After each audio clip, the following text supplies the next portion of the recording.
Mga ilang years ka na sa industriya? Nagchachapi ka, Miss Pia, hindi kita Di ako naniniwala. Malakas ang signal ko. Alam mo kanina, tinanong mo yung bubble gag sa akin, right? Oo. Ilang years ka. Miss Pia, isang beses lang kita sasagutin, ha? Nung nag-start ang bubble gang, yun yung start ng career ko. 1 year lang ako ahead sa isang movie. So, 25. So, 29 years na rin. Yeah, ganon. Wow, 29 years. So, ang Bubble Gang, ang first television show mo? First television show, first project ko na, second project na pala kasi before Bubble Gang, pero nauna lang kasi umere yung Bubble Gang. I did movie with Jelly De Belen and Joe Marillan, G. Tonji. That was my, my first project talaga sa industry. Kaya lang movie nahuli siyang i-air, nauna lang yung Bubble Gang. Pwede ba tayo mag-move forward na to?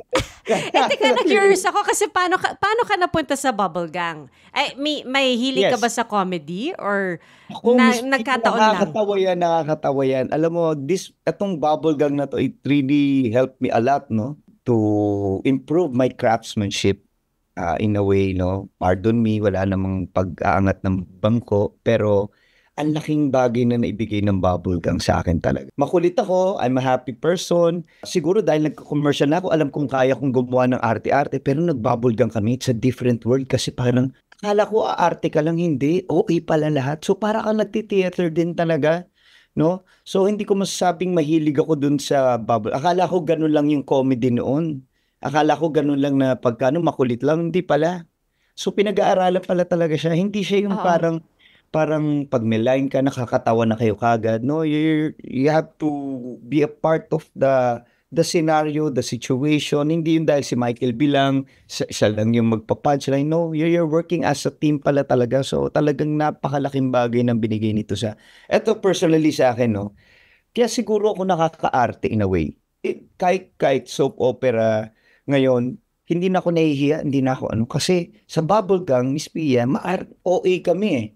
Kunyari, bibigyan mo ako ng police character or isang magnanakaw or we have to, hindi mo yun papatawa, hindi ka magkikengkoy noon. You have to act it in a normal way, pero mas mataas lang yung mo, yung energy mo. Yung energy, iba yung energy level, no? Oo, so hindi ka nagpapatawa. Pag police ka, OA ka lang. OA lang lahat. So it's exaggerate lang. So yun yung nagbigay sa akin siguro sa is on my part sa lahat ng mga cast namin. Kaya sila Direk Bitoy, di ba, parang naglalaro sila Bitoy. Sila Ogie, sila Michael B, talaga parang naglalaro lang, di ba? So, ito sa big blessing for me. Akala ko noon kulit-kulit lang, dumadating yung tumatagal, parang gano'n. Pero wow. Pero daming learnings. Namimiss ko siya. Tsaka gandang That's why, Miss Pia, ito palang mga from the Saturday Night Live na show abroad, yes. Diba?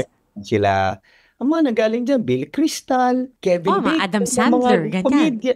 Adam Sandler. Pero Adam Sandler, nag-stick na sa mga comedy. Ngayon na lang gumagawa na Pero Robin Williams, di ba? Mga nag-comedy. Pero, especially Kevin Spacey. Nga. Wow! Pero di ba, magaling, Hugh Jackman. So, iba pala talaga yung theatrical ang mga gag show. So, ang nagpasok ang naging way naman namin dyan, si the late Douglas Quijano, the one who discovered that. Okay. Naging manager mo siya. Siya yung nag-discover talaga sa akin. Okay. Hanggang ngayon ba, meron pa ba kayong mga group chat ng mga dati mong kasama sa Bubble Gang? Nakikita pa ba kayo? Nagkakausap pa ba kayo? Facebook, ganyan? Hindi na kami masyado nagkakausap siguro dahil may mga kanya-kanya na rin talagang errands or But definitely, I hope na namimiss din nila kami in a way kasi kahit na si Antonio, hindi ko na siya nakikita, hindi ko na siya nakakausap. But definitely, pagka yung mga yan ay nagkikita naman kami or magkita, andyan lang naman yan, parte na ng buhay mo yung mga yan. Sila Michael B, sila Direk Toy, yung tawag namin kay Michael B. So, Direk Toy, even Ogie Alca. Si Ogie, pag nagkikita kami kasi, di ba, nagpunta siya ng ibang network ng kabila sa ABS. So, pag nagkikita kami, nakulit pa rin. Parang namimiss niya yung we're so glad, di ba? Dahil partner rin sila ng ng GMA. Yes. Nakakatuwa, no? Oo. Baka magkatrabaho pa ulit kayo. Sana natin yung mga OG version na, yung mga old school na, or yung mga more matured.